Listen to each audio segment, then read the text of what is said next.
And now, a word with Mark Anthony, Pasadena's Wolf. Welcome back to Office of the Day. Today I have a very amazing guest who has over 40 years of experience. Mr. Joe Kavanagh, a certified NLP and ICF coach. Go ahead and introduce yourself because nobody can do it better than you. Well, first of all, Mark, thank you for having me on your show. It's an honor. And yeah, my name is Joe Kavanagh. Originally born in Ireland, left there when I was a baby, raised in the Boston area. So if you do hear an accent, it is the Boston one.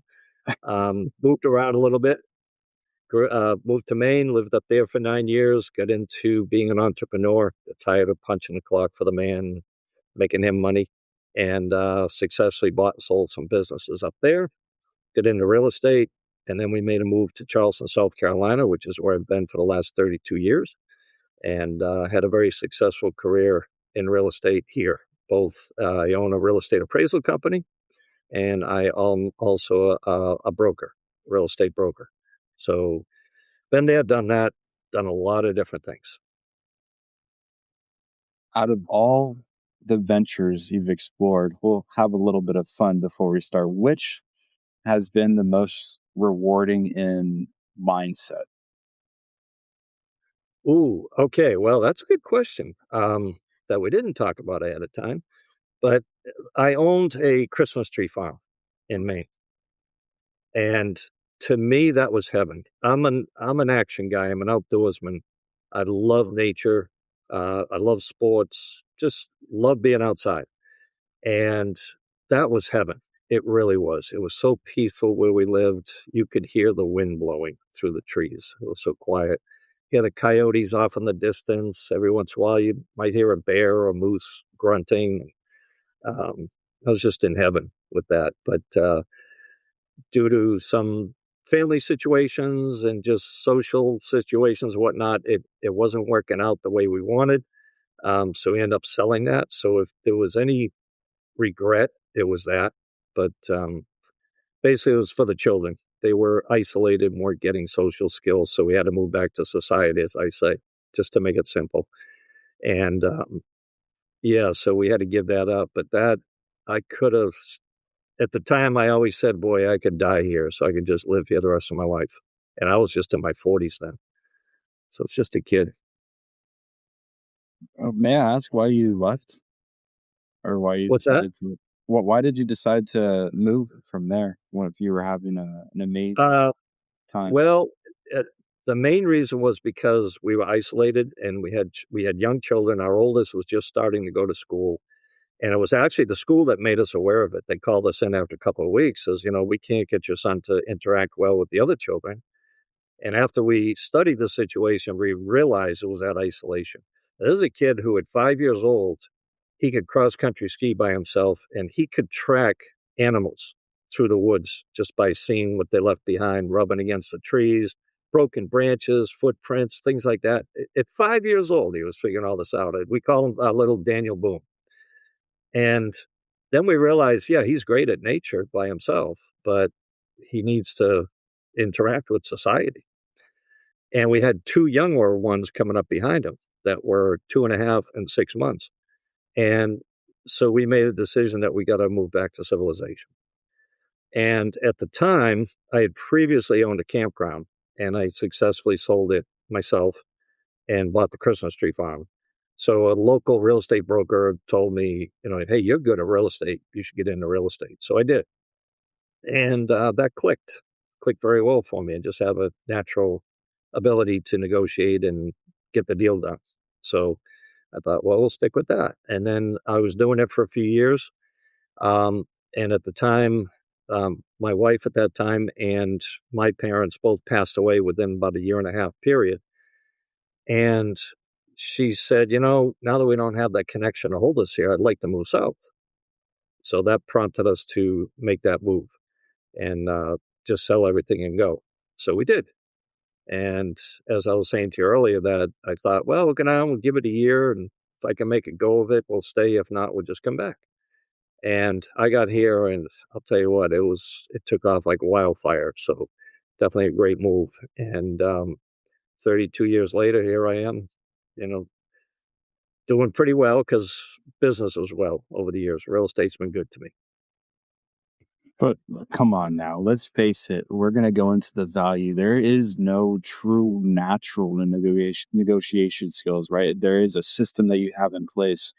Go into explaining the bank code and how you implemented the bank code within uh, educating and serving as opposed to selling, and then as well NLP. Please and thank you. Sure, Mark. Just a quick background is I did have some ability was even when I was in high school, my friends used to say to me, man, you tricked me into that. I said, you could sell anything to anybody. So you should be a salesman. So I did go to college like everybody else back then, but I hated it. So I ended up dropping out. And I was searching. And it took me till I was 29 to actually realize that I can't work for the man anymore. I can't punch a clock. I can't be told what to do. My personality, as you now know what it is, I can't just live in the box and follow all the rules all the time. So that's what got me into entrepreneurship, and it was working out very well. And I was very good at sales, and I knew I had that natural ability. So my ego got big because I was successful, but it was also what was holding me back. But I had no idea why, because back then, think about it, we didn't have the internet. I had heard about getting coaches, but they all seemed expensive, and I didn't have the money, and I didn't want to do it. And I said, nah, I can do this myself. And I did quite well. No real complaints that way. My only complaint is I wish I had listened to people back then and got a coach, because I'd probably be a multimillionaire today. I'm not, I'm not poor off. I'm comfortable, but it would have been accelerate a lot quicker. Let's put it that way, a lot higher. And it took me several decades to finally get into that. And after the 2008 housing crisis that burnt me pretty bad, it was pretty much starting over. And I struggled for a while. And about 2015, I finally started to listen to other people and eventually got some coaches, started going to these business conferences and things like that, and listening to these leaders like Tony Robbins and whatnot. And then that evolved to going to one of these big conferences, and a lady got up and talked about a personality methodology that would help increase your sales. And I've heard that script before many times, but this one seemed different. There was something about it I just knew. I've never heard anything like this before. So skeptical, but my wife liked it too, but she's not a salesperson. She's into relationships and communicating.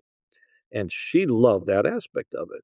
So we thought, well, let's spend some money and go into this together and see if either one of us can benefit from it. As it turned out, we both did. So I studied this methodology, eventually we went both and became certified trainers in it.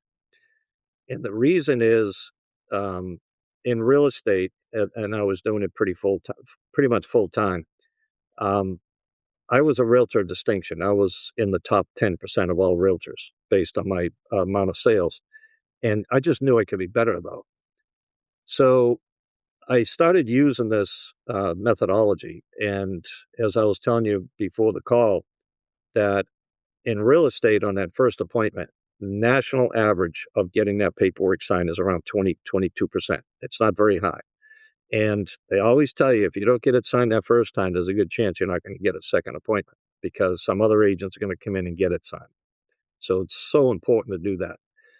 So again, I'm at 37%. I'm pretty high. I'm thinking, I don't need any of this really, but I thought, well, we'll see what happens. We'll test it out. I started using this system, and before you know it, I noticed I was starting to close a lot of deals. So I sat down and did some analysis on it. And again, prior to using this, I was closing at 37%. And within a year, that shot up to 86%. It's almost 9 out of 10 appointments. I was getting that paperwork signed and coming out at full commission. Didn't even have to negotiate it down. And the owner of the company noticed this and asked me what I was doing different. So I told him about this tool, this methodology I was using. And he said, man, you got to come in and train the company. So we talked it over for a while and negotiated. And he hired my wife and I to come in and train the company. And what happened with the company, and he gave me a video testimonial on LinkedIn about it, is in less than a year with the company, their company conversion rate went from 32% to 62%. And he said they grossed an extra $50 million in sales because of that. And he's an analytical guy, so I knew he knew his stuff. That's And impeccable. quite honestly, but I'm like, man, we should have charged more money. It was a good deal. It was a fair deal where we have a good relationship. So I thought that was good. And then it came a point where, do I want to work this hard anymore? And I started looking at it. I wasn't working that hard anymore. The next year, what I did was I tested it out, and I want to see if I worked half time because I was getting to retirement age. I want to cut back a little bit, travel more. So the next year, I worked about 52% of what I had worked the year before. So pretty much right at half. Right. And I actually sold more real estate that year than I had the previous year.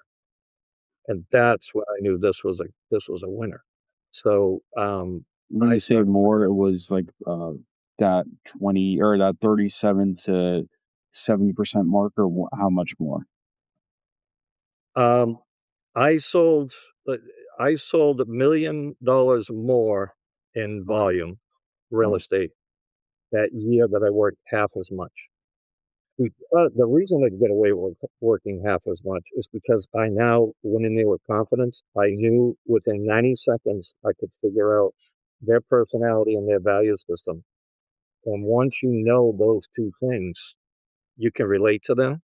And as we know now, sales today, it's a relationship business. It's a people business. It's not just a numbers business. And that was the difference. Um, and little evidence of that too is I'd go with these newer agents to try and help them. And, usually go in there to listen to their presentation, then give them feedback after. Yet on a couple, 3 or 4 of them that I can recall, um, I could see they were losing it. They weren't going to get it signed. And then I stepped in, and we had talked about this before we went into the meeting, is, they would say, hey, feel free to take over if you think I'm losing it. So I did. I'd step in, I'd speak their language, and then all of a sudden I'd bring them back around. Next thing you know, they're listening with us and getting the paperwork signed. And we'd walk out of there, and the agent's like, I don't know how the heck you did that, but I know I couldn't have done it. right. And that when I started telling us, well, it's because I knew their personality. Yeah. So educate on that and show the cards. And can you explain furthermore within the bank code system for these young, hungry salespeople and these also seasoned salespeople who maybe haven't dialed this in just quite yet? Sure, yeah. There are several ways of doing it, but the easiest way when you're on the go and you're meeting people, as you do in real estate, is they Okay. come with 4 cards. Okay. Now, I didn't invent the system. There's a lady named Sherry Tree who did create it, and I just started implementing it. And it breaks down. It's just like all the other personality assessments, except that she says it's reverse engineered. Right. In other words, you take a disc assessment, the Enneagrams, any of these things. Who do they tell you about? You. Your favorite subject. They tell you about yourself, right? Right. People want to know about themselves. What this does is this now, if I'm coming to list your home, Mark, and I don't know who you are, once I show you these cards and you hand them back to me, I now know who you are, what your values are, and how you want to be communicated to. So I simply stop and say, when we sit down to talk to people in their home, say, hey, Mark, I'd like to do things just a little bit different and have some fun at the same time. You up for that? Yeah. Already you got a smile on your face. I know you're going to do it, right? So I take out the cards and I say, I have 4 cards here with each one has a set of values on. Do me a favor and look at each card. And after you do, sort the cards in order. Which one sounds most like you on top overall? Right. Then the next best one, then the less one, and then the least one at the bottom. And that's going to help me to know you a little bit better and save us both some time. Now, right there, I didn't explain this to you earlier. It's been scientifically proven that I spoke all 4 codes right there when I asked you to do that. Wow. Yeah. So So let's break down each nobody code after it when you get a second. Go for it. nobody turns it down. Right. And if they do, there's a reason. And I know which personality they are if they won't do it. It's the blue card, right? Actually, it's the green card. Okay. And Why is that? Okay. I'll explain that in a second. So I'll go through each of them. So you get the first personality, which is your blueprint. And bank, it's called bank, and it's an acronym: blueprint, action, nurturing, knowledge. Okay. Right. So these are the people, they live inside the box. They have rules, system, processes in place. They are risk adverse. Very key to know when you're doing sales. They are very risk averse. You got to show them. They want tradition. They want credentials. They want you to prove yourself that you're not the new kid on the block. Okay. They're big on trust, hence the blue color too, and the color blue. Then you got the action personality. Now, which I'll give away a little hint to everybody. Mark and I are both the same. We have this as our first card. We don't like the box. We're like, box? What box? I'm not being a box, and we just get some dynamite and blow that thing up, right? We like instantaneous. We like flexibility.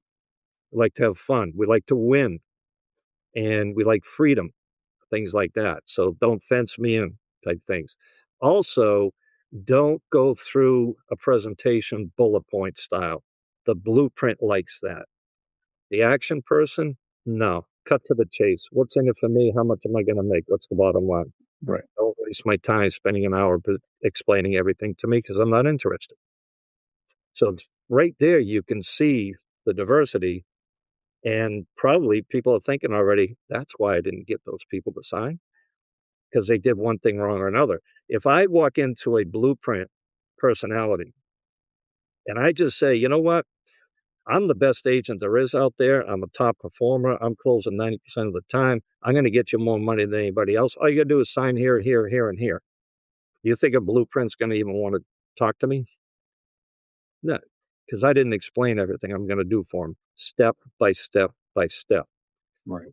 The action with you, Mark, it's like, you know what? I got a great opportunity for you. I can give you details if you want, but here's the highlights, and this is how it's going to work.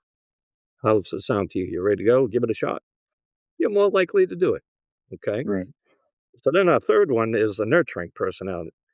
Now these think sunflowers and sunshine and, you know, honey and pots of gold and things like that. And these are people that they don't necessarily follow the rules inside the box, and they're not going to blow up the box.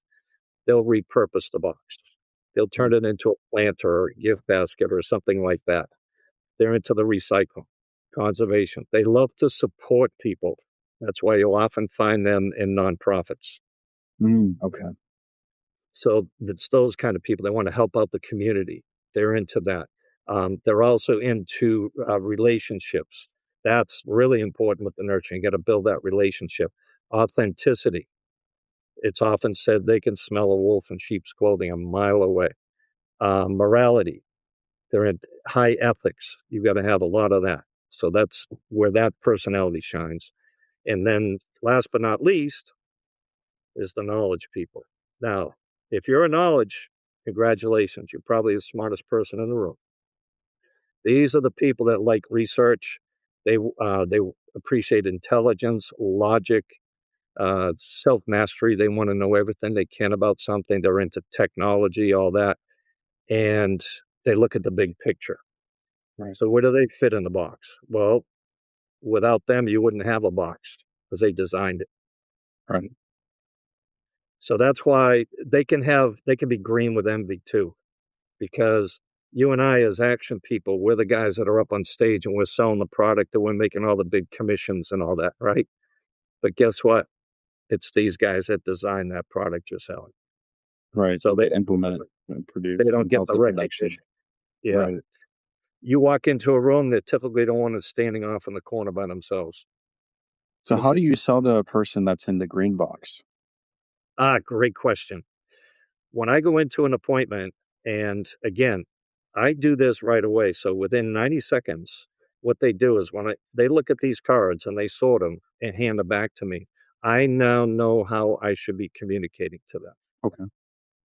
In other words, what was holding me back before was I was always going in there as the high profile guy, the high action guy.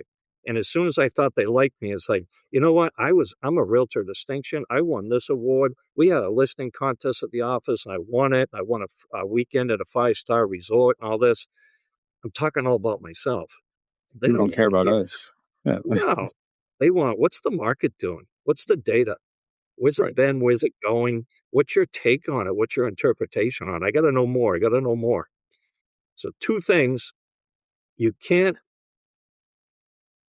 well, I was going to ask a question, but I think I gave it away. You cannot close a knowledge personality. They have to close themselves. The reason being they have to analyze everything. They've got to run it through their mind several times and every which way and look at it from every angle. And just like a scientist, when the proof is there, then they know it's right. They can also get stuck in analysis paralysis for that very reason. They can't seem to make up their mind and decide if it's right or not. So they typically need time to think about it.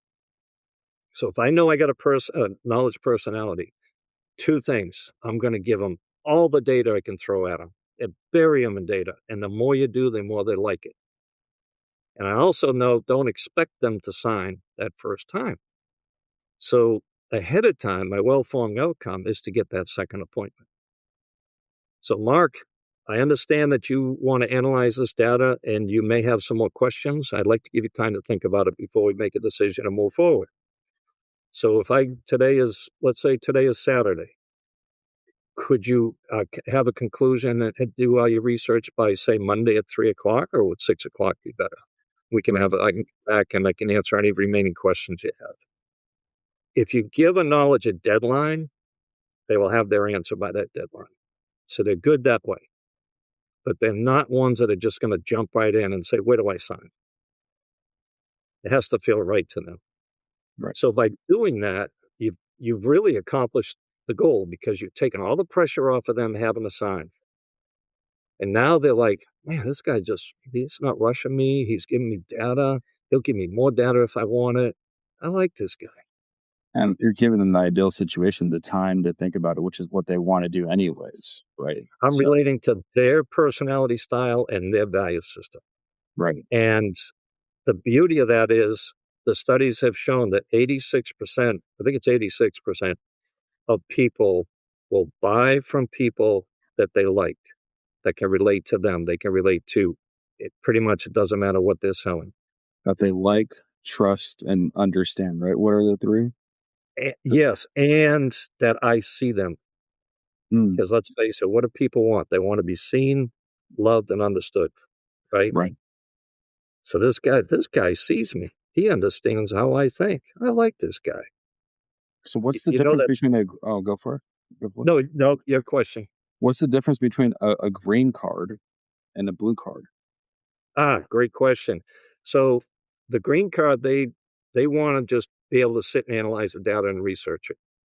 The blue card, which is the blueprint, these are the people, remember, they have system processes, step by step.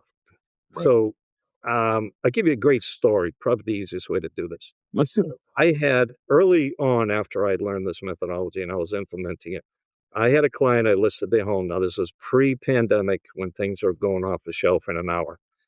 We were not getting multiple offers, and we weren't getting over asking price offers. So I had this house listed at $599, if I remember correctly, $599,000.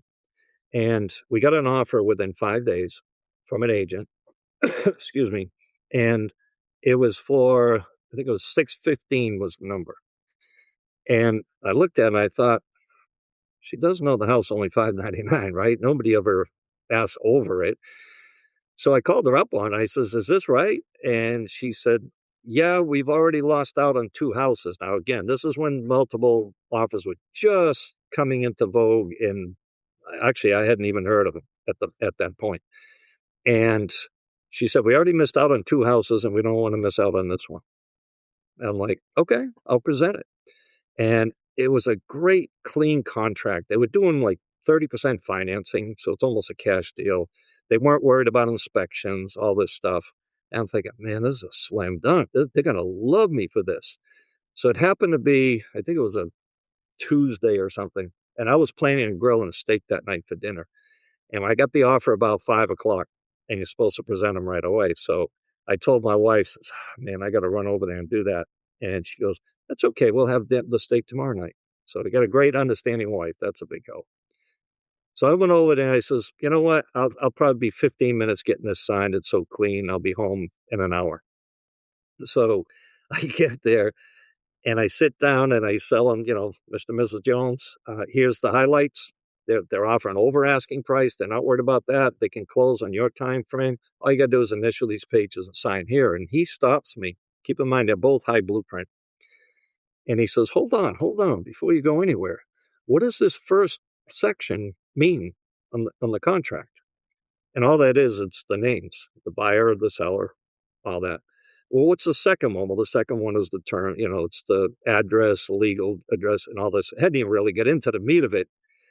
And all of a sudden it went off in my head. I said, oh, yeah, I got to walk through this step by step. Well, I'm going to be here a while. So I just took a deep breath to myself, calmed down, because being the action, I want to get in and out. They don't. I literally, and I jokingly, well, somewhat jokingly tell this after the fact when I do this, the training is, I don't think I'd ever read the whole contract before until these people. We have 28 clauses over 8 pages.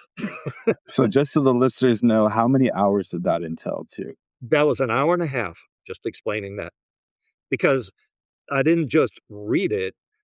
After I read it, they're like, well, what does that mean? See, they had to understand everything. Well, he was a blueprint knowledge, which is some of the toughest ones I found to communicate with. She was a blueprint nurturing. So she was a little more forgiving because of that nurturing part that filters in. Him, he's like, no, I got to understand this correctly.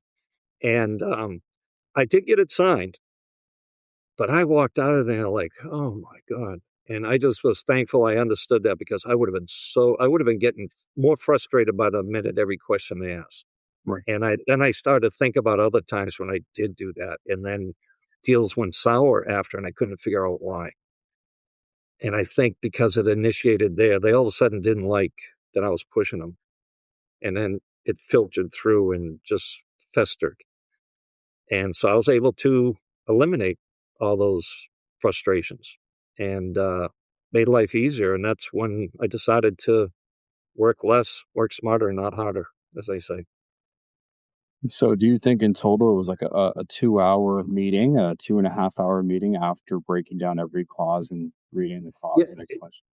yeah, it was about a 20-minute drive, and I was there at just about an hour and a half on the button, Okay. explaining and answering questions, and then drive back. So what's that? 2.5 hours. Yeah, I What? mean that brings me back to one of my closes in solar, and it was I was 2 hours and 20 minutes in the house alone, right? Mm-hmm. Yep. I think they were a blueprint, but also the wife was a relationship. So I ended up having one glass of wine with them, and they wanted to just know a little bit more about me before actually signing on the dotted line and putting down the initial deposit at the time, which is like something super low, right? Because it's just a Yep. financing option. But That's the nurturing. She wants to know who you are before she can support you. right, and I've never I, I don't know if you agree with this. I don't think it's professional to have one glass even on the first meeting, but something told me that I needed to do it to close the deal. So I Mm-hmm. did do it. Do you agree with that? Where's the like Yes. professionality standpoint to the I'm gonna help this client understand that I'm somebody that of value that they need to work with. How do you distinguish that based on this system, or maybe it relates to more on the NLP that we were referring to earlier? Yeah. First thing I would say is, one, it depends. Is this somebody you're meeting, for their own personal home, or are you going into a corporation and talking to the powers to be? Big difference there. Assuming this is at somebody's home, that lady is saying, yes, I like you if you go along with what I want. and they wanted to share a glass of wine. That's their way of relaxing and connecting. So I am a drinker. I'm not afraid of the drink. So I would have one, and I may not drink at all, depending on, have I eaten before that? Is it going to start affecting me and I start blabbing or whatever? So you got to stay in control, Right. obviously. Um, but a lot of people, that's their way of feeling comfortable and communicating, and you want them to feel comfortable. That's the whole idea of understanding their personality. So I have done that before. I actually had a guy who loved scotch, and he had this one of the best collections I've ever seen. I mean, he had $15,000 bottles in his cabinet, and he wanted me. He knew I was Irish. He was Scottish, by the way, and he said, I know you appreciate a good scotch. He says, you got to try this. I was like, well, I am working. It happened to be at the end of the day, so it was my last appointment. I said, well, I am working. He said, come on, a little dram won't hurt you. And I says, all right, I'll do a little, but I can't stay here all night. So I set the boundaries right up front, and he appreciated it. I ended up having two because there were two different ones he wanted me to try, which I was fine with. And that bonded us right there. It worked out Yeah. very well. I believe some people will not do business with you if you don't have a couple of drinks with them. I've seen that within as well the roofing industry, right? The Yeah. roofing industry is crazy. And I say crazy because since they're overly worked, they have so much stress on them. You go to these conferences and you make these relationships, but they want to see how you are under the influence to see if you change, see how you are, because they say alcohol just reveals who you truly are, depending on what you drink, right? There's certain like dark alcohols that will put you in a different way. But I mean, in the Mexican culture, they love tequila, and that just heightens who you are ultimately. So, what do you think about that? It's interesting you say that, which brings up something else we hadn't talked about before. Is I am an international property specialist in my real estate. And matter of fact, our local real estate board, I'm on the global business chapter of our board. And I'm Irish. I go back to Ireland frequently. And I know that culture very well. I know a lot of cultures, but that one in particular.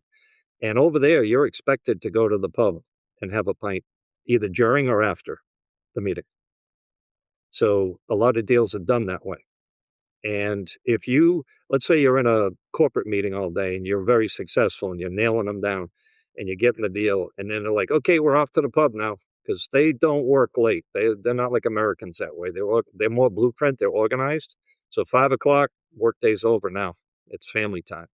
And family time includes going to the pub to see what's going on. Not all the time, but at times. And especially after a long day of conference. And if you don't go to the pub with them, there's a good chance you're not getting that deal. They'll back out. They say, you know what, guy's got a great product, but it's a bit of a pasty soul. So, Meaning, do they think you're soft he's stuck because with of it? Maybe. what's that? Do they think that you're soft because of it, or it's just that he's not Yeah, he's going not to sociable. bond with us? Yeah, Right. he's not sociable. He's not one of us.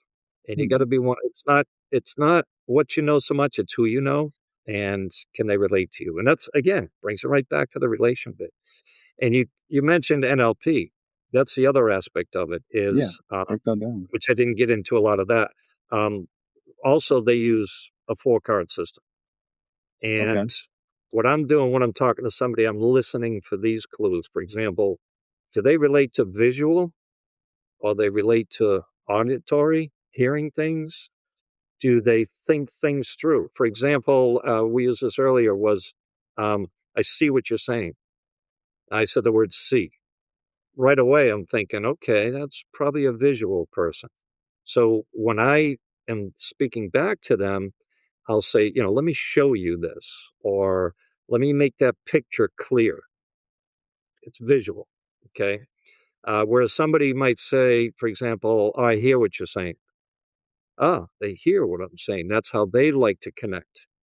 So let me set up a situation where you can really hear the sounds, like the birds at the beach or the waves or whatever it might be, that sort of thing. Or somebody who thinks things through. Ah, I think I understand. Okay, so let me uh, propose this to you for something to think about. See if you can understand it this way. So people do think differently. It's what's their personality. And that's the whole thing. And one of my taglines I like to use is it's not personal, it's personality. And the Right. other one So not only using their words verbatim, but also putting it in a way to make them truly show that you're listening, right? yes, I'm connecting with their way of thinking, their personality, their mindset, And their language. and their language. And it's done so easily too. It's like, people talk about this. That's the big one, the personality methodology. Yeah, it's great, but first of all, off the top of your head, unless you're a DISC user all the time, what does DISC stand for? I can never remember. Whereas bank, it's like blueprint, action, nurture, knowledge. You use the right letters. But also, DISC, it costs money every time you do the test. It's long, it's complicated. I've taken the DISC assessment more than once, and I get so frustrated because they keep asking the same question different ways, it seems. It And is I the same. quit taking that test a couple of times. I didn't even finish it. And that takes so long to do, and it's expensive and it takes time to analyze. Whereas these take 90 seconds or less. I can understand a person and I can start talking their language. And it's not manipulative. It's just, I'm just adjusting my presentation to connect with your personality. Right. And Especially if you have a service where you can deliver, right? It's not like you're yeah, going in. It'd be different if you're doing this and then you can't fulfill what it is that you're actually proposing. Correct. exactly. Yeah. If you change, yeah, they'll pick up on that. Uh, give you a quick real estate story in relation to that. Had a couple who I went to list their property, very unique property for our area. It was a log home on 48 acres. And we're in the South. We don't have log homes. So it's pretty unique. But this was a custom one. It was a beautiful property. So it was about $1 million at the time. And I went in there and I got their personality, got it down pat. He was a blueprint knowledge. She was a blueprint nurture, I believe. And I understood that. So first of all, I gave him some data, but I also planned out what we were going to do. First, we'll do this, then we'll do that. And before we get to the next step, we want to take care of this and whatnot. And when I was done, I didn't know they had talked to other agents. But she said to me, keep in mind, she said it, not him, which again goes to personality. The nurturing is trying to help me. He's like, I don't care who said it. I want the data. And she said, you know, we're going to work with you. And I said, okay, great. No problem. She goes, no, what you don't know is we've talked to 4 agents. And the one thing that separates you from the others is you spoke to us. You didn't just speak about yourself and tout yourself and all that. You actually spoke to us and you seem to communicate with us pretty well. We feel like we connect with you. I'm like, great. So again, I knew the system worked. And then, so we get that property listed, get it under contract. This is the key part. And just think round numbers, $1 million, what's the average commission these days? 6%. Okay. So not saying that was it, but that's the predominant one.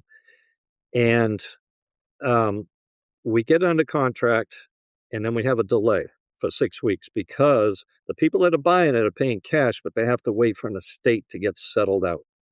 The paperwork's all done. It was just a matter of getting in front of the judge so he could put the rubber stamp on it, give him the money. And we knew it was a done deal. So I stopped communicating with the guy. Now, blueprints like to be kept in touch. You got to call them even if nothing's happening. So 2.5 weeks went by, and he called me up and he says, Joe, I'm not happy with you. And I said, what happened? And he goes, nothing. But that's the problem. You haven't called me. And I said, well, nothing's going on. We're just waiting for the estate to close. He said, yeah, but you told me that you were a man of your word and you're going to stay in touch. And you also said if I didn't live up to it, that you would, or if I didn't live up to it, that I would reduce the commission by 1% because I was on the high side and they were questioning it. I said, look, if I can't do what I promised, I'll drop that commission back down. And he said, I want you to be a man of your word. And I said, well, you know what? You're right. I've let you know, and I did promise that, so I will do that because I have integrity. So I dropped the 1%. So that's good money right there. That's what, 10 grand, Yeah, right? and hold that thought. So, and continue with the story after this quick question. So, how important is it to have a system and process in place for when you make a proposition like that to keep them updated? I mean, you've probably at this point had a bunch of clients. Did you change your process on updating clients to ensure that this wouldn't happen again? Actually, depending on their personality. Like an action person, they don't care if you keep in touch. Matter of fact, you're bothering them if you contact them too often with details. Just tell me if a big event occurs, the buyer walks away or moving the closing up or something like that. So it really depends on the person. But I have little tools I use, like I put their personality next to their name in my phone. I put their code next to their name. So when they call, Mark calls me up. Oh, he's an action guy. All right, Mark, we'll keep this short and brief. Here's what's going on, right? Somebody else calls the blueprint, I'm going to say, well, first of all, let me say this. And then, first of all, then second, third, whatever. So you talk to them in the way they like to communicate. Yeah, step by step. So anyway, does that answer your question? Yeah, thank you. Keep going. I apologize. Sure. So we finally we get back on track. I said, so if I call you every week, even if nothing's going on, that's what you want. He goes, yes, that's what you promised. I said, okay, I'm a man of my word. I'll do that. So I was calling him. I said, nothing to report, but just checking in. He said, all right, thank you.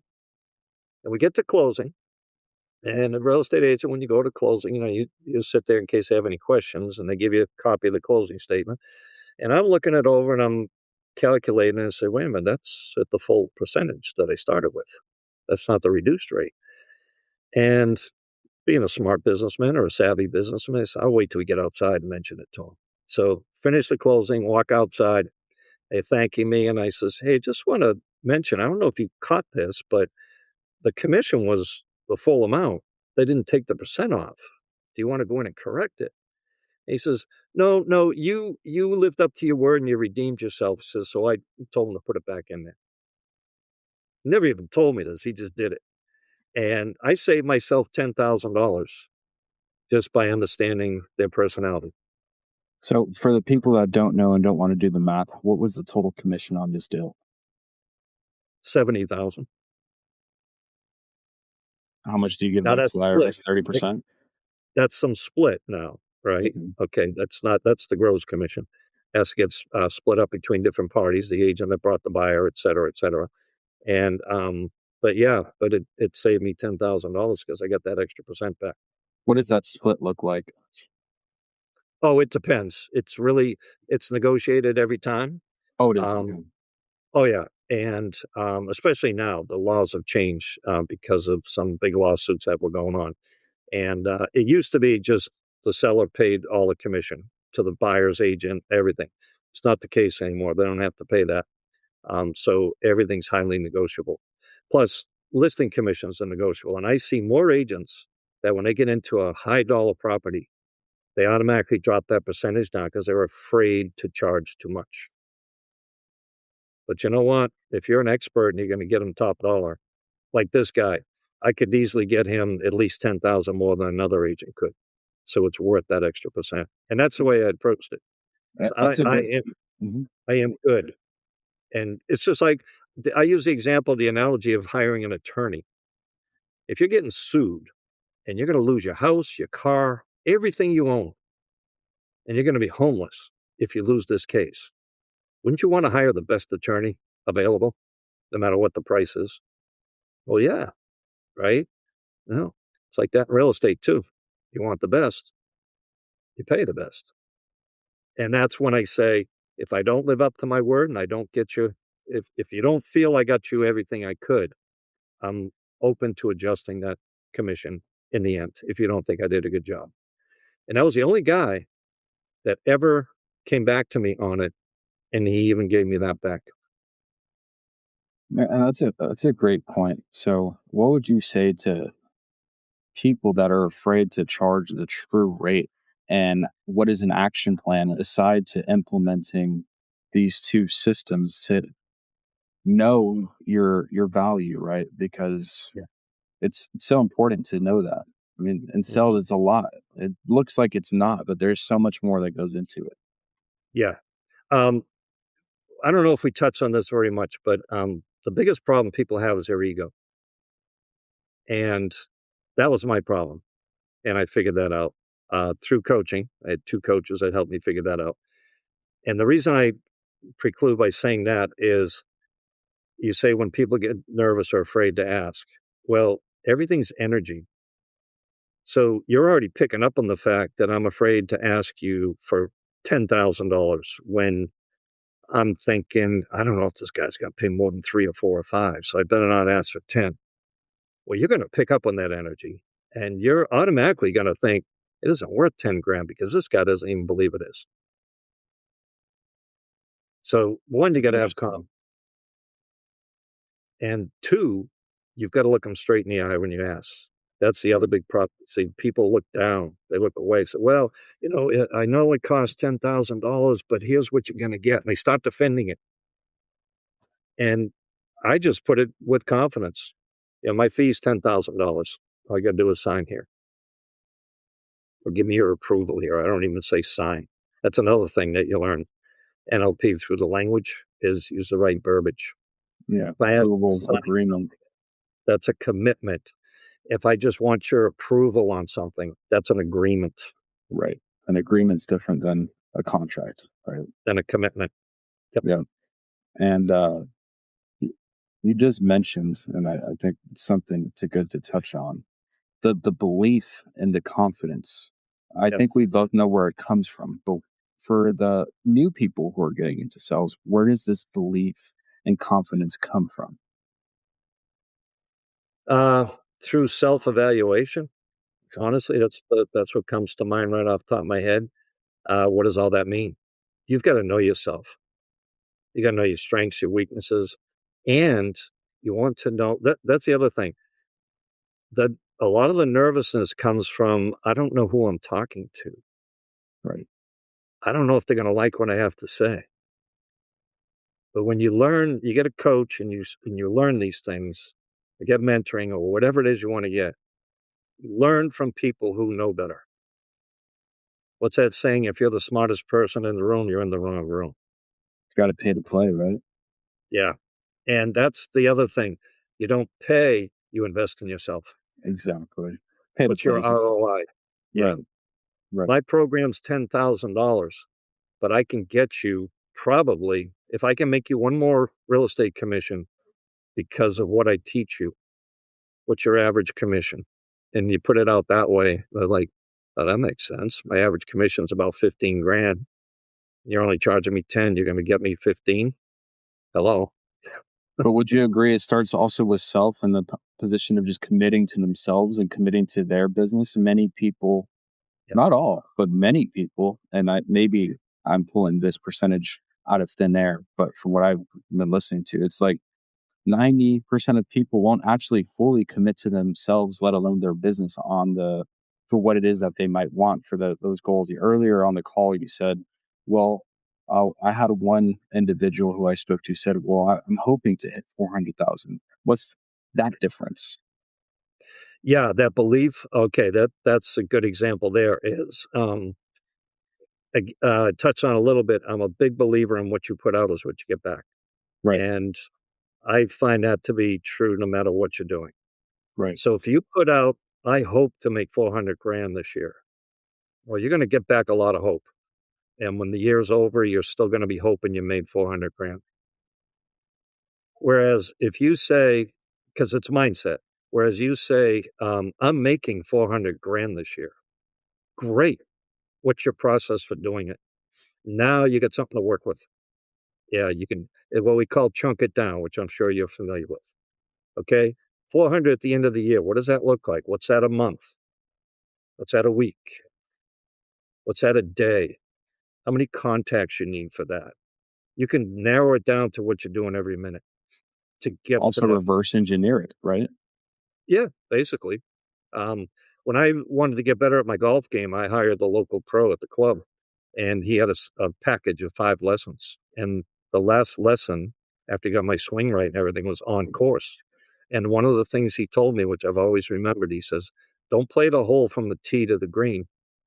Play it from the cup back. In other words, what's your perfect approach shot to get that ball near the hole? So based on that, what club do you want to hit to get to that yardage so you can hit that perfect shot? And what's that going to take off the tee box to do that? So you may not hit a driver every time. You might hit a 5-iron or something, or whatever it might be. And when you look at the big picture, in a meeting, same thing. What's your well-formed outcome? What do you want to see at the end of this meeting? An agreement? An understanding? Or what? If you don't have that, you're not going to get anything. So how important is it to set the expectations and also ask? So let's give you a situation, right? Because I've noticed there's a lot of questions I've asked I haven't put the correct parameters. Okay. Let's say you're going into, well, what's a deal? Let's real estate. That's your not strongest suit, but it's something that you know very well, right? Yes. Imagine I come in, or you come to my house, or where do you typically meet? How does it work? Usually at the house, meet in Okay. person because you want to see the property so you can So we evaluate. see the property. Let's presume this is the property they want, right? Let's put it in the most ideal situation. So you're the buyer, is what you're saying? Yeah, I'm the buyer. Okay, I'm showing you a home. Yep. And let's say I'm not the red. Let's go with the most difficult person to sell to, which is the blueprint, right? Blueprint or the knowledge? Blueprint or the knowledge. Let's go with the whichever you think is more difficult. Yeah, How would knowledge. you knowledge? Let's go with knowledge. Yeah. Let's go Why? with Because knowledge. Yeah. and part of the reason for that is people buy an emotion, Right. and your knowledge people are the least emotional. Right. They're very analytical. Think engineers, scientists, that sort of thing, architects. And they see through BS, right? Right away. Oh yeah, for sure. Especially if they have nurturing as their second coat, because the second coat supports the primary coat. And so, there's a combination. I can also tell when people are stressed because they switch codes. They switch codes. Do they switch codes fast? Depending on how quickly they get stressed, yeah. Right. In other words, well, let's answer your question first. So we're in the house. We're in the house. And you're a high knowledge guy. And I'm a high knowledge guy. And let's say I'm super closed off. Yep. You're going to go ahead and show me how you start and also set the expectations just so I'm aware. And so maybe this can benefit somebody who listens. Sure. So we're walking into the home. I know you're analytical. I'm not going to be showing you how sweet the kitchen is or how comfortable it is or whatnot, and the beautiful backyard with the pool. I'm going to say, Mark, I'm sure you've seen this in the brochure, but they have the latest and greatest thermal heating system. And matter of fact, I would have had all the specs. I would have gotten the specs on it.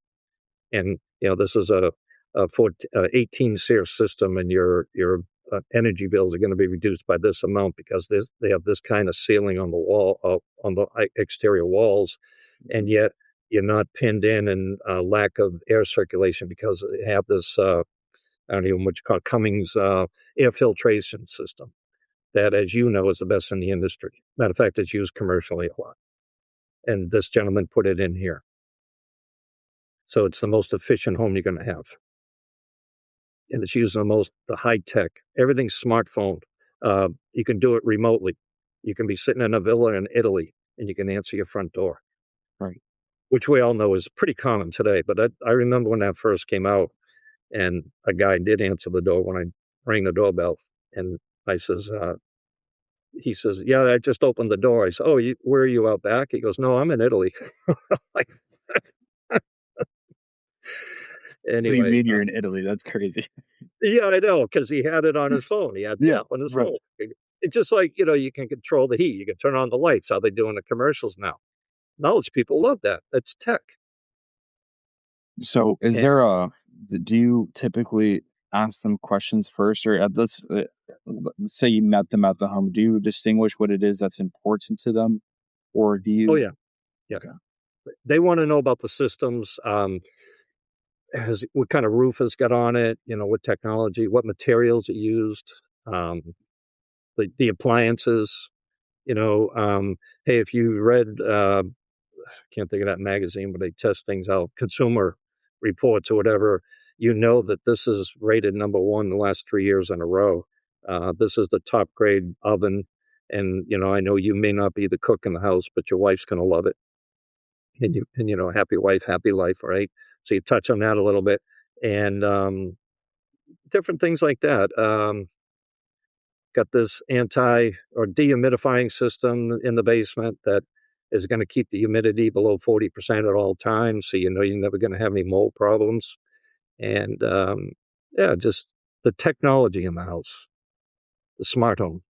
Yeah, the technology and then ultimately the value it provides to make their living easier, right? Yep. For after work or when they want to come home and work if they do work from home. Right? Exactly. Yeah. So you look at the details. Yeah. And how much data do you provide for somebody for the knowledge for their home? You said you fill them with or overload them with data, but how much is the right amount? Well, for knowledge, there's never enough data. Okay. They can always find more. They'll research the heck out of it. However, what I do when I go on to list a home, I typically bring charts that show the trends for the last 3 years. I actually have a chart that shows the last 40 years. There's a reason for that, but the main thing they're looking at is the last 3 years because 1 year doesn't necessarily give you a good trend, Right. but 3 years does. You can see the change in the market. And then I can project, I bring data supporting studies that show what's expected to happen over the next year. And I have 2 scenarios. I'll have A and B. A is like the best scenario. B is like all of a sudden there's a world crisis and something changes, like the Straits of Hormuz, for example. How could that affect you? Costs go up, inflation goes up, or whatnot. Um, this is the worst case scenario. And that's the best projection we have because nobody can really predict the future. But you can see the trend, how it's following. And to get your house to get into your new house so you can enjoy that appreciation, we need to have your house priced correctly. Based on the last 3 years and where we see the market going, this is where your house falls on that price range. And I'll use a chart, the X and Y scale, and you can see the graph moving along. And, the market's going like this, but you're pricing over here, you're losing the market. So even though the market's here right now, you want to be priced here because by the time we get it sold, you've met the market. Right. Otherwise, you're sitting too long. When you get in details like that, they start to see the picture better. Again, visual. And more importantly, the ROI, right? And the equity that they build. Yeah. And if they, let's say, wanted to sell for 3 years because they want to move somewhere else, so seeing that 40-year chart makes it very simplified. So, okay, then I'm going to be covered no matter what. Yeah. I also did one that reminds me, I did one with the guy who was moving to Austin, Texas, I think the couple was, excuse me. And I showed him what the Austin market was doing, not just our market. Right. And when he saw that, he's like, oh, thank you for that, because I thought I was going to have to research it. So I just made his life easier. And at this time, where were you? Charleston, South Carolina. Okay, so and educate me here because I might be wrong. So and especially for people that are listening, when you show them the Austin market compared to your market in Charleston, South Carolina, how much was that impactful for him? You're talking about Austin, maybe Texas. Austin, Texas. I thought so. So yep. 2 different locations. How did that actually help? Because I thought that maybe would confuse that. Actually, it helped him because he was concerned about making the move and buying there versus renting there. Ooh, okay. Because he didn't know what values were going. Sorry, he didn't have all the backstory. That's okay. So I showed him what that market was doing. And at the time, it was about as hot as our market, which was appreciating at 8% a year. So I showed him that, and I said, if your job's going to keep you there for 3 to 5 years, I'd say it's worth buying. But if you're only there a year or two, maybe not so. And they ended up buying. But that gave them the comfort of knowing that they didn't know if they're going to a market that was decreasing or increasing. Okay. So at what So, time? I'll go for it. yeah, as a comparison, if I remember correctly, at the time, the Las Vegas market was decreasing. So if he was moving to Vegas, it would have been a different story. Right. Right. But I gave him the data, and that helped him a lot. That gave him that comfort of knowing. Absolutely. So from your knowledge, based on 40 years, again, everybody who's now listening, if you're still at this point, thank you guys. 40 years, 4 decades. At what point does a person go from being a salesperson to a consultant? Ooh, for me, it took a long time. And quite frankly, I don't mind admitting it now. I can see in hindsight, I was too stubborn to have a Okay. coach or a mentor or somebody to train me. I knew better. I've done this. I don't need help. I get that a lot from agents. I get 2 agents, the brand new ones who want the coaching and the mentoring and the training, but they don't have the money. I'll come back to you when I get the money. That's the cart before the horse. How can you make the money unless you know what you're doing? So you want to invest in yourself for that future return. Or I get the established agent who's already got a good success ratio or a good success level. They're making 150, 200 grand a year. It's like, I don't need you. I'm making plenty of money. Well, how would you like to make double that? Or better yet, how would you like to make that same amount in half the time? Right. Get half your life back. What would you do with that? Spend time with your spouse, travel, do the things you want to do instead of working 24/7, which a lot of realtors do. They do. So that's the hardest obstacle to come over is they just don't see beyond that. Yet, and that was my struggle. And then I finally relented. Uh, there were several factors that led to that, but I kind of somewhat stumbled into it, but also I knew deep down I really needed help or could use some help. And once I found it, that's when things started to accelerate. What did And you do to so get out? I'll go for regret, it. Go for it. my regret is I wish I had done this 20, 30 years ago. So my recommendation, if there is one, and I'm not just pushing myself, find somebody that you're comfortable with, that has the background, that has the expertise, and has the relationship aspect with you.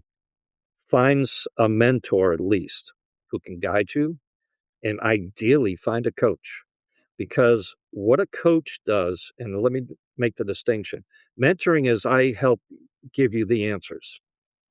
True coaching, you come up with your own solutions to your problems. I just guide you to get there. I ask the proper questions to make you think about it, analyze it, then finally see the like aha moment. Like, for example, when I finally realized my ego was getting in my way, um, that was that was hard to admit. And I think a lot of people, successful people, would find the same problem. Um, but I finally admitted it, and that allowed me to open to change. And through coaching, and again, I had 2 coaches because I liked both of them. They had different ways of looking at things. And all of a sudden, I started to do a lot better. And next thing you know, I'm getting asked to go talk on different stages. And I mentioned to you earlier, I got go out to Vegas and give a talk out there. And that's what I gave it on. It was about the ego. The reason being, when you're an entrepreneur, business person, successful one, business problems are personal problems. When you're at work and you have a personal problem at home, you can't help but be thinking about that. So it affects your work. And when you go home, you've got business problems and you can't help thinking about them. That affects your personal life. And that spirals and that just builds upon itself. And that's where so many people, not just in their business, either their business is successful, but their personal life is a disaster, or they realize, okay, I got to focus on my domestic or my personal life, and then their business suffers from it. And they can't seem to make the both of them work. I finally realized what does make them work, and that's primarily what I help people find is that balance. It's that work-life balance because it is a work-life balance. Even if you work punch a clock and just work in a factory. It's still that. And you want to be happy. And once you get that guidance, it made me a lot happier, I can tell you that. What was it, a deep reflection to get you out of your own way to hire the Yeah, coach or get the help? And was there something that caused this trigger for you, sure. maybe? Sure was. Sure. You just hit on what I wrote in a book about. I got asked to co-author in a book. This one here, Ignite Impact. And what this author did was, or the publisher, she took these 30 people, me being one of them, and we were asked to write about an event that impacted our lives greatly, whether positive, negative, and whatnot. And basically, what I wrote about was after the market crash, I was very successful up until 2008. The market crash really hurt me. I owned 19 properties at the time, and I got burnt really bad. My business went downhill, my appraisal business and my sales. Everything just dried up. And I thought I was a failure after that. And I couldn't get my head out of that. I was in a bad funk for years. So badly, and I write about in the book, that my first marriage of 37 years ended. So then I met who is now my current wife. And she saw right through me. And early on in our relationship, I was I was sharing my struggles with her. And I said, I was really successful once and I'll get there again. And I was after making more money. That was my goal. Money, action, right? And she said, I know why you're not successful. And she doesn't even like the word sales. I have to use the word influence with her. And I like almost laughed and I says, really, tell me about it since you know so much. She goes, if you really want to be successful, you need to be who you are at your true essence. And Mhm. you are anything but that. At that, when Ouch. she, anything but that currently when you're going on your day to day. Yeah, I was living a lie is what that really boiled down to. I wasn't being me. Can you elaborate? Sure, if you got time. Um, I was trying to be, and this is what my talk was about. I was trying to be the person I thought everybody else wanted me to be. Oh, okay. Got it. Because when I was a child, the background to that is up until you go to school. Now, when I was a child, you didn't go to school till you were 5, 6 years old. Now I think they start with 5 or 6 months. But those first 5 years, you're at home generally, and you're always around your mother, your parents, your siblings, and there's that love and support, that home nucleus, right? Then you go to school, and all of a sudden things change. I can't be myself. I can't act up the way I do. I can't be emotional the way I was at home because kids started picking on me and making fun of me. And you're taught there's certain rules you need to follow to conform. And as I call it, you start to be conditioned to fit into society.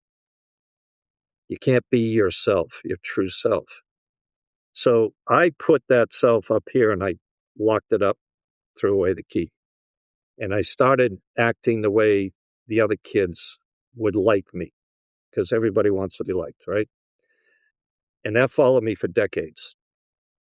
And that became the problem with my ego because I was not being my true self. I was trying to prove myself to everybody. And when she said that, it clicked. I hated it, but it clicked. That hurt, but it was true. And then I realized, okay, I have to find the real me again. So I went through a lot of different things, group meditations, counseling, coaching, whatnot. And that's when the whole thing started. And it finally came around to now I'm just who I am. And people either accept me or they don't. And I found that a lot more people accepted me when I was the true me. And there's a couple of sayings about that. It's like, uh, be what is it? Be yourself, as everybody else is taken. That's the one I like. What is the true Joe Kavanagh? What does that look like? Pretty much For looking at. Um, I don't try to push anything on anybody. I don't try to judge. Judging is huge with people. Right. Everybody judges everybody else. Somebody cuts somebody else, you got a name you call, cut you off in traffic, you got a name you're gonna call them. Somebody's mean to you, you judge them. Right. Somebody's got a grumpy face on 'em, all right? You cannot not communicate. Right. You just think they're a mean person, you judge them. That's true. Whereas they could be worried about something. I've been told I look pretty mean. My wife said, "What are you mad about?" I said, "Nothing, why?" She goes, you got this scowl on your face." I said, "I'm just in deep thought." You know? That's men. And We're always in deep thought. yeah, but I look like I'm mad when I'm that Right. way, and I didn't even realize it. So I'm conscious of that now. So I try to look happier. Um, so there's that different thing. I smile at people all the time. And for example, in a parking lot, coming out of the store, grocery store, you ever notice people when they're at a distance, they're looking at you because they want to see who that person is, right? But Yeah. as they get closer, they look down or they look away, they act busy on their phone. I always say hello. Right. Now, some people won't answer back. I don't judge them for being rude. I just say, oh, they're probably a knowledge person because a knowledge person tends to be antisocial. So maybe they're just not a talker. Maybe they're a knowledge person. Right. And there are other people I've noticed, especially older people, when you do say hi, they look up and they go, "Oh, you talking to me?" And they'll say hi back and just say something nice like, "It's a beautiful day we're having. Is it great to be alive?" or something, anything like that. They're like, "Yeah, yeah, thank you. Have a great day." Now you just lifted their spirits a little bit. So if I can cheer somebody up or make them feel a little better, that's me. Do you think that also relates back to our personality type too? Because I'm the same way. Walking outside, and especially here in California, it's not like Texas and other places where it is normal to say hello and good afternoon and how's it going today or how y'all doing today. In California, people are even more antisocial because also there's things that happen here, right? A lot of things that we don't need to go into, but it's not typical for somebody to be like, "Hey, good afternoon," or like, "Have a wonderful day," or like, "Here, I'll open the door for you to look at you funny." Do you think that also pertains back to the bank system? Yeah, that's interesting, and that's a little bit of, what would that be, colloquialism? Because here in Charleston, people tend to be friendly. I think nothing of a matter of fact, I think I should open a door. I know that sounds old-fashioned to some people, but I always think my mother taught me that. We used to say, "She'll come up out of the grave and slap you if you don't do that," you know? And, anyway, yeah, I just think it's nice to be nice to other people. But again, personality. My action is primary, but nurturing is a close second. We have a long assessment we can score them, and it's almost even. They're 1 point apart. So I love to help people. That's why I still work. I think I mentioned earlier, I'm 72 years old. I don't need to work. I have plenty of income, passive income, and whatnot. Um, I work because a couple of reasons. It keeps me socially interactive, stay away from that boredom because that's a main killer of older people and loneliness. And I love to help people. And I have so much knowledge and wisdom and expertise that I feel good when I share that with somebody. And they feel even better because, oh, wow, thanks for doing that. I just can't believe you would do that. It just gives you a good feeling that you make help somebody be better off than they were. It does. I mean, it doesn't it. I can relate to that too. Doesn't it give you more life when you help somebody, even in some aspect of making them smile for the day in the grocery store for somebody who looks like they had a long day, just by saying Right, one and thing like, smart "You look great today." Like, y yep. Yeah, or they always say something that women are good at this. They'll always say something nice, like, "Oh, I love what you do with your hair," or "Great earrings," or "That's a great dress," you know? they are Um, amazing. "Love the shoes." Guys don't do that. Say, "Hey, dude, what's up?" We don't notice those things. I now notice things, and I will say that to a guy. I'll just say, "Hey, I love that shirt." That looks like a quality shirt." It's, "Oh, yeah, yeah, I got this, wherever." Right. And, it's interesting because now people wanna relate to you because you notice them. Now, Right. remember, one of the things people want? They wanna be seen, They want to be heard. And they want to be loved. So, and I agree with you. I couldn't agree more. I think it's so important because, like how you said, you don't know what somebody's going through. A couple things I want to mention. You mentioned the word conform, and I like that word a lot. I'm sure you know who he is because, excuse me, you're in that time frame. Did you ever listen to any of the tapes from Earl Nightingale? And did he ever make an impact? Because that's one of my mentors who I've never met. Obviously, he's from the 50s, and he educates on conformity in society, and he educates on what you think about, or what you think about is what you become. How has that kind of frame helped you in the start of your career, midway through your career, wherever you want to touch on, you see best fit? Great question. To answer the first part, no, I never listened to him. Okay, Why? I either didn't know about him or didn't want to know about him. fair Why didn't I want to know about him? I didn't, as I said earlier, I didn't go out searching for people to help me. at the I time. just thought I could do it on my own. So I was too stubborn. I got it my own way. My ego, again, comes right back to it every time. And I did hear about him later in life when I started working on myself. And I love what he did. I wish I had known it back then. Had I known it back then, life would have been a lot better. Well, can't say better, but it would have been different, more successfully financially, I'm sure.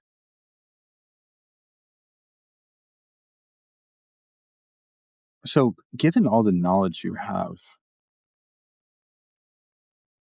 let's say, for an example, like me, I'm building a sales team under me, right?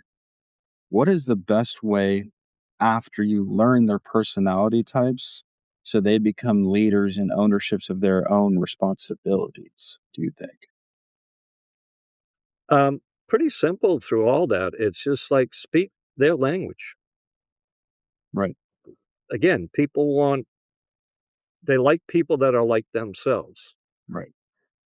So if you're talking to the action guy, say, "Hey, man, you're really crushing out there. Keep up the great work." Where everybody sees you, you're a leader.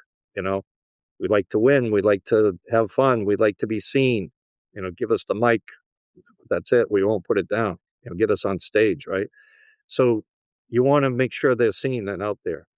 Um, Nurturing person, you might say, you know what? This team wouldn't be where it is without your support. I would just want to thank you personally. Now you recognize them and they love to support. They don't want to be up on the stage, but they want to help you get on that stage. They'll do what it takes to get you there. The blueprint, the knowledge guy or lady, um, is you might say to them, says, you're really leading this team. And, without your expertise, I don't know where we'd be. And I really appreciate all the behind the scenes research you've done and the work you've done to get us where we are today, because we wouldn't be there without you.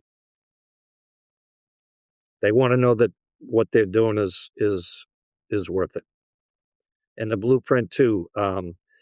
Hey man, I'll tell you what, you keep things so organized. I'm an action guy. I wouldn't know how to organize, and I couldn't begin to do what you're doing. So I couldn't get where I am without you. I just want to say I really appreciate what you're doing for the team, because you keep us all in line and keep us on schedule. So, yeah, that's a great point. I think that maybe myself and other people struggle with is you say to be authentic, and you are still being authentic. But when you speak somebody else's personality, sometimes maybe I'm going to speak just for myself. I, I lose maybe some of my authenticity because I'm so go go go go. I need to go to Yeah. this next thing. Where do you find, or for you, I guess, when maybe you were the same way and maybe not, how do you find that true balance of, okay, I need to not conform, but alter my approach correctly um, for this kind of personality so I can truly connect with them? Yeah. Yeah. Great question. And to your point, it is authentic because I'm saying the same thing, just in different verbiage. That's where the NLP can really come in handy too, because it's the words you use that are powerful. Words have, my wife loves this saying, words only have meaning, the meaning you give them. So if I was speaking to the group and I just said, hey, great job, guys, let's get going and keep it going, I'm talking to 25% of them, the action people. The nurture's thinking, well, geez, I've been supporting this. What, he didn't even say anything about that. Just saying, these action guys are doing great. And same with the blueprint, same with the knowledge. They don't get recognized. And all I've done is telling everybody that, hey, without you, this team couldn't be where it is today and be so successful. But I just changed the language, the verbiage I use. That's So impeccable. yeah, no manipulation. It's just it's basically just changing the verbiage to the way they want to hear it. So I have another question. I'm going to try Sure. to end it here soon, but when I have somebody who's got 4 decades of experience, I'm going to make sure I maximize the opportunity, right? So I appreciate you staying on longer than initially anticipated, Joe. Sure. You say balance. I'm coming back to this again, right? Getting out of your own way, losing the stubbornness. Mm-hmm. When it pertains to this, because many people that start seeing success deal with the same thing, right? I just went to a conference, right? And the approach of the main person that did it wasn't ideal, but it works for certain people, right? It wasn't Mm-hmm. laid back. I'm going to simplify the question. How do you see from being the laid back, there's no pressure, I'm going to educate and serve, as opposed to I'm going to, but the opposite route? How have you seen the difference, let alone with connecting with people and then in your closing percentage? So the question is what? Yeah, the question, yeah, I've stacked it a lot. Yeah. The calm consultant frame, as opposed to the what many people mistake, and I even myself have, of course, obviously, I'm still very young in influence and educating and serving, i.e., sales. How is the calm consultant frame of just educating and serving compared to the other side when we're on the go action side? This is what we're going to do. This is the bottom line. How have you seen the difference? And I guess we can put the parameter again, because now I'm asking a very general question with a knowledge based buyer. Okay, so one way I see that is I'm a high action guy. I'm go, go, go. Yet I've got a knowledge person on my team that I want to reassure them we're doing the right thing. Is that basically what you're saying? Yeah, or a knowledge person that you're looking to help find a solution or help sell. So coaching or mentoring that person, is that what you're saying? Yeah. Um, Again, it just boils back to understanding the way they think. And I hate to use the phrase, but get into their head a little bit. And it's not manipulative. It's just like, how does this person think? What would they like? How would they like to hear me say this? And at that point, once you do that, it takes practice. I'm not going to lie, but you get to a point, and again, it's when you're in the situation, it's a lot easier than trying to explain it like a classroom setting here, for example. And it's just a matter of communicating in their style. And are they visual? Are they auditory? Are they kinesthetic? Most knowledge people that I know are kinesthetic. They're always thinking about things. They're in their head a lot. So you want to be there with them. You don't want to be so out and open. Don't be so flamboyant. Be more reserved. That's important to them. They don't like to be put out there. And don't put them on the spot. Like in a Zoom, if we do group calls, you never want to call out a knowledge and just catch them on the spot. And they do not like that.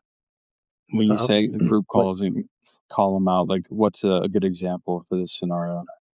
Instead of saying, if you're a knowledge, saying, Mark, we were thinking about this, and I understand you might know something about it. So what's your take on this? And you might be thinking, well, geez, I hadn't really analyzed this, so I don't want to answer this. And this is going through your head, right? Say, oh God, why did he call me out? This just upsets me. Whereas I might say, Mark, we've been thinking a lot about this situation and how this might work. And I just wonder, might you have some feedback on that, or have you had a chance to look into it yet? So the Now phrasing, they the they verbiage, come out and say, I really haven't studied this, and not look stupid in plain English. You validate them. And first of all, I called on you because you're the smartest person in the room.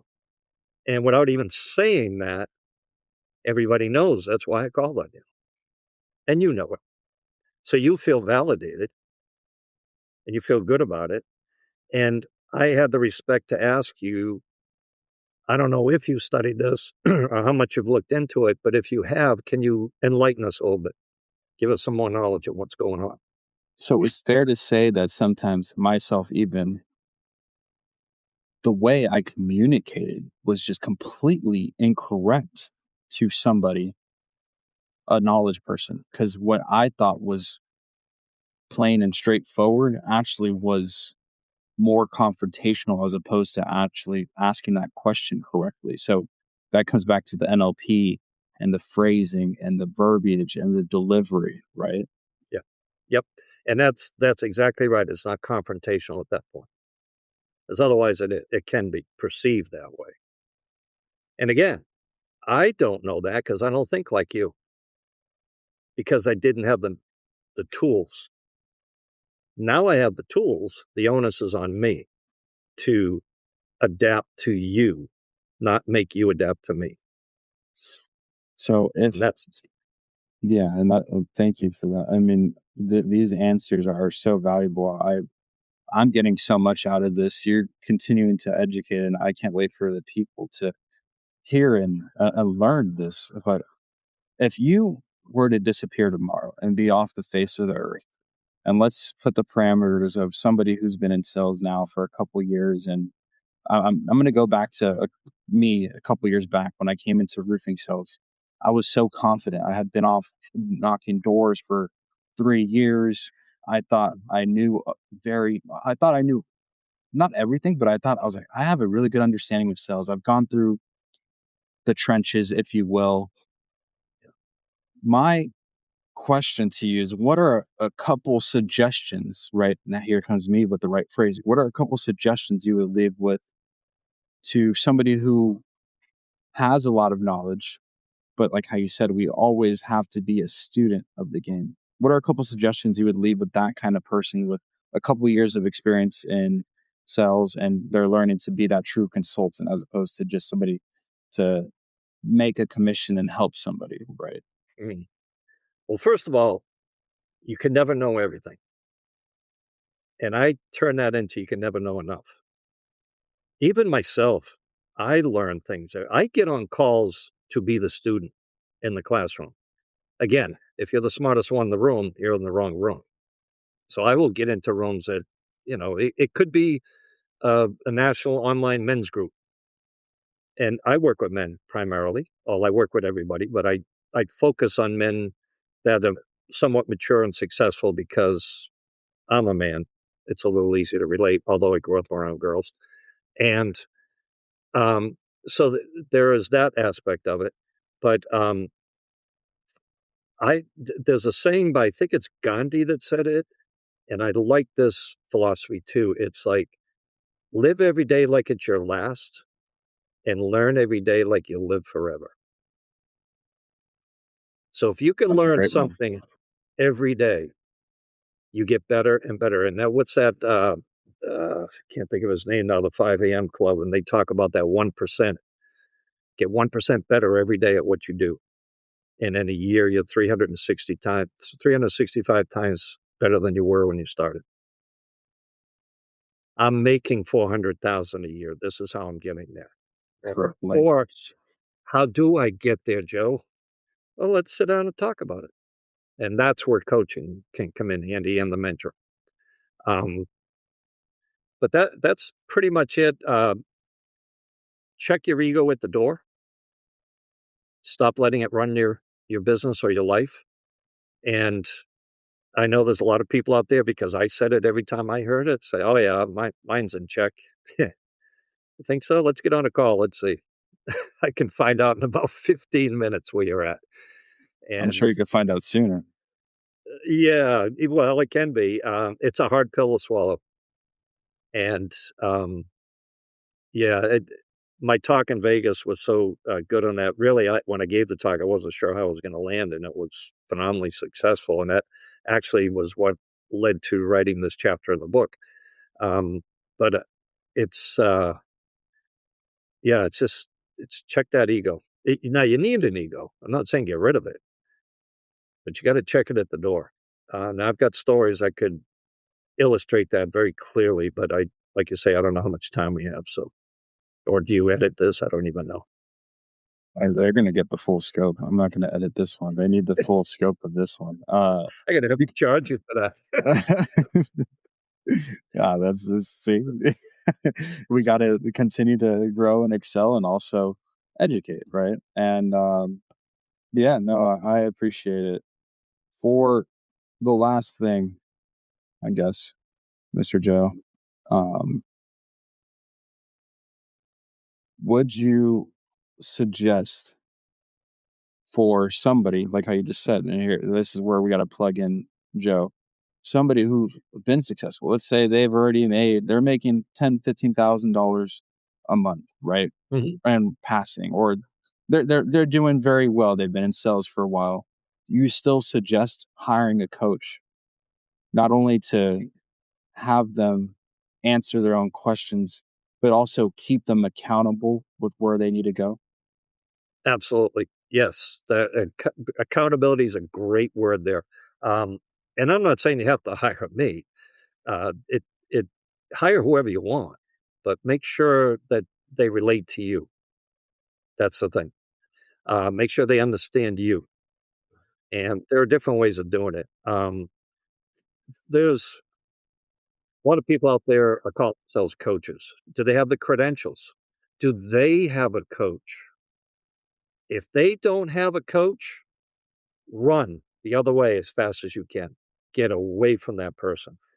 Because you know what? It's probably therapy for them, not you. So you're getting in with the wrong one. And that leads to a great topic. What distinguishes a good coach besides them having their own coach? What should they look for before hiring a coach? Yeah. Relatability. Do I understand Mark? Do I know where your head's at and where you want to go? And do I have the tools to get you there? Those are great questions to ask. And a lot of times it's interesting because in the beginning you say, well, you know what? I have some great tools, which you and I covered a few of them, not a lot of them. And let's give it a go and see. And I've actually done this with people where, if we get into this and month down the road or 2 months down the road, you think this isn't right, just let me know. We'll correct that and I'll compensate you back. So I don't hold anybody to any contracts, like, hey, you signed up for a year, whether you like it or not. Because there are people that do that, and often no refunds. I have clients who say that. Their last coach, God, they didn't even ask any of this stuff. They didn't care. They just spewed information. I left me on my own. No, that's not how it works. You've got your issues. Let's get into that. Let's solve that problem, because once you do, that's one less thing you got to worry about going forward. Makes your life easier, makes your mind lighter, and takes the stress away, gives you confidence, all the attributes you want to be successful. And what's the benefit of working with a coach like yourself? I've been there. I've done it. I like to work with people that are going through what I've actually gone through. And it isn't just real estate. I've been an entrepreneur. I punched a clock. I worked for the man. I flunked up. I didn't flunk out of college. I just hated college and finally withdrew. It was kind of a mutual agreement. They asked me to leave, and I said, see ya. But no, I'm not right for everybody. They're not right for me. But interview coaches, and it boils down to the energy. I'm big on energy, and it's that relatability. Because even over Zoom, and if people don't believe in energy, a real simple example is: did you ever be thinking about somebody you hadn't spoken to in a long time, and all of a sudden they call you or text you? It's like, hey, I was just thinking about you, right? We've all had that happen. Absolutely. I mean, energy is how the world, I mean, I don't want to get scientific or political here, Yeah, but I yeah. mean, that's how we even exist, right? We are, yes, that's another topic. We are energy. Yes. So yeah, I'm big on that's another aspect that we haven't even talked about, but that could go on a lot longer than this. Um, but that's the other thing is, when I do actually training salespeople, that's one of the things, and they do this a lot in companies. They tell you before you call somebody, smile because they pick it up. They pick that energy up before they even answer the phone. You're so right. I learned that with And a phone lot of sales. in our real estate company, they used a mirror in your little booth that you're in. You say, look in that mirror and smile. And if you can't smile at yourself, call Joe. He can help you. So just so you guys are aware, Joe does have financing options. He has different packages depending on where you want to go. Um, we could find a way to make it work. So if you guys are at all interested, Joe, where is the best way we could find you? Honestly, because I'm organic, I don't have a website currently, although I'm toying with getting one. LinkedIn is probably the best way to reach out to me. It's just my name, Joe Kavanagh. And yeah, just like to work with high powered people or people who want to be there, Right. be successful, help them check their ego. And a lot of my clients are at a certain level and they just can't seem to increase it and go up that next level. And I help them see how to get there, and it's guidance. And but LinkedIn is probably the easiest way to get a hold of me. Then we can set up a discovery call, and we can see if we relate. No pressure. I'm a man of my word. If you don't like what you're getting, I'm not going to charge you for it. I'll give you your money back. And like you say, I could work with whatever your financial situation is. And keep in mind that you're not just spending money to learn something, you're investing in yourself. What's the value of that investment? What's your ROI? And that's a mindset that most people don't grasp right away. So, does it sound expensive? Well, that's all relative. What's expensive to you? To some Yeah, people, quality costs, right? yeah. And you look at the best trainers in the world. What does Tony Robbins get? Like $1 million or something? I'm no Tony Robbins. I'll say that. But you get what you pay for. So anybody that's we'll stick within the people that are who are in sales that is interested. I'll leave his information down below. But again, you could take action yourself, but there's always, I believe collaboration is the best currency, right? You always need to find a way to collaborate and grow, whether it's through individuals that have done it better than you. Typically, that's the best route. I've gone to many conferences, and either way, it's always an investment back in yourself. And just so you're aware, you guys, if you don't take action after the calls that you take with Joe, there's nothing is guaranteed, but especially that part, it's a partnership when working with an individual like Joe Kavanagh, right? Yes. You have to take actions on your own. Now, just so they have, maybe for the knowledge, I think this pertains to all personalities. Can you just give me like two different situations for clients and what their ROI was when they went ahead and signed up for your coaching program? Oh, absolutely. I'll give you two right that I'm working on right now. I don't mind saying that Okay. I won't give too much away. I got this agent who is new to real estate, in her 20s, get into it 2 years ago. And her first day there, I happened to be in the office helping with the new agents, training them. And they're doing their prospecting calls. And my job was to listen to the calls, give them feedback, help them get better at it. And this one girl, she made 2 or 3 calls. And I like, you got this. You don't need my help. You got it. And she's like, how so? And you relate to people. You already know a lot of what I'm training. or can train. And that confidence helped her a lot. A few minutes later, she came to me and she says, I got an appointment. And I said, yeah, but you look a little frazzled or concerned. Again, NLP help. You cannot not communicate, so I can see it in her face. And she goes, yeah, I don't even have my license yet. I said, what? What are you doing making calls? Says, they told me just get on the phone and start making calls. I said, you haven't even taken the test? Oh, no, I passed and everything.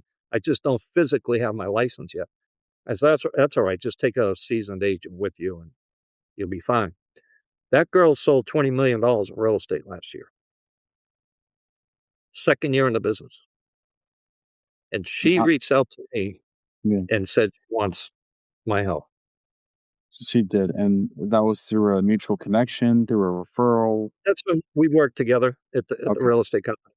And now both of us have moved on from that. But yeah, she wants to partner up and work together and get coaching and whatnot. So that's one aspect. I got this other girl who I met, the Uber driver I talked to you about. And we just got chatting. We're in the back seat. She's driving, and she come to find out she's fairly new to this country, legal immigrant, and been here 7 years. She loves the insurance business and knows she can be very successful. And just the things she was saying, I could hear that she had the right frame of mind for this, but she needed help. And she even said that, I said, I just don't know what to do. Could you have any recommendations? So I started giving her a couple of pointers, and she goes, oh, wow, you sound like you know what you're doing. I said, well, this is what I do. And so the more we get into it, the more she wanted to learn from it. And so we talked, and there's a case where her finances just don't warrant it. And I set up a creative program that I could work with her. So we're working together. And you just don't know where they're coming from and what they're doing and where they're at. So, and you could be a beginner, or you could never have been in sales. There's another thing we talk about. I'll give one more tip, free, is that a lot of people hate the word sales. Well, just replace that with the word influence. How would you like to have influence on others? And when you can influence others, you can Dale Carnegie. Mm-hmm. Right. Yeah. It's all relatability. Joe, this has been an amazing cast. I genuinely really appreciate the extra time. I appreciate the extra knowledge, the value, the stories, but more importantly, the knowledge and the value that you've been able to provide here. One more thing, it's not a question, it's more of a statement. For you guys that have tuned in for this long, you guys are already in the top 1% of the mindset, because you realized and heard Joe from the start that he's somebody worth listening to. If somebody, because my listeners are in California, they're in DC, they're in different parts of the world, are they able, in certain cases, because he said energy is everything, a lot of my listeners and a lot of the people like me, like us, they prefer in person. Is that something that you could arrange for them, or does it have to all be through Zooms? And obviously, if so, there's just an additional fee, right? Yeah, I got to cover the expenses, but Right. I will say this: if they want me to come in and talk to their group or something like that, and I'd love to travel, and I'm more than happy to talk possibilities at that point. Matter of fact, I travel to Ireland a lot, and every time I go over there, I make it a point to meet and talk to different groups while I'm there. We also do things on Zoom. I've been to Germany, Switzerland, Hungary. We were just in Hungary last winter, and been to Canada. So yeah, anything is possible. Whatever it takes to make it happen. You guys heard it here, because Joe and I both understand that we have global listeners looking, wanting to learn, wanting to grow. Give yourself the best opportunity to continue to grow. Invest in yourself. Get with Joe on LinkedIn, which I'll have in the description. And then if you have a little bit of struggle looking for him, my handle is very easy on Instagram. It's just Pasadena's Wolf. Message me and I'll send you his information directly.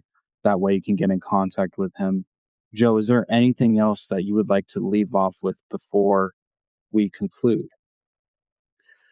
Yeah, the one thing I did not say is, and a few people have said this, they love working with me because I like to have fun while we're doing it. So it's not a grind. It's, and when I say fun, is people enjoy it. It's not a matter of just telling jokes and laughing or whatever. Um, but and I'm vulnerable. I mean, if I've got a story that where I was embarrassed or wish I hadn't have done it, and I know it's going to help them, I'm happy to share it, especially in a private session. That's not Right, an issue there right. because what happens there stays there, and there's that confidentiality. But yeah, I like to have fun doing it. I mean, you got the one life, make the most of it. So do you feel comfortable saying that if they do the work that they need to do, if they follow through, they take accountability with themselves for, let's say, somebody who's 3 years in sales, do you feel comfortable saying, depending on the action plan that they want, you can help them get to the point where they can have that freedom that they desire in the next couple of years? The frame has to 100%, be understood, right? 100%. You get out of everything what you put into it. Right. So if you So put it work in, you'll get the work out, the success out. you heard it here first. Joe Kavanagh can help you get to your goals, can help you realize them, distinguish them, keep you accountable. But again, you still need to put in the work. You still need to take the actions, and you still also need to make the relationships, connect with people, and grow ultimately. Joe Kavanagh, Office of the Day, Mark Anthony. Thank you, Joe. We had a killer on this one, and I can't wait to see what business comes out of it for you. But more importantly, maybe new connections and maybe new shows you can get on too as well. Mhm. Yeah, Mark, it truly has been awesome, and really appreciate you having me on. So thank you very much. No problem. Thank you, Joe. Let's go, you guys. And message of the day: invest in yourself, invest time in yourself, and invest in looking for more options. If you seek, you will find, you guys. That's Mhm. biblical. Thank you for another day, and let's go to the moon, you guys.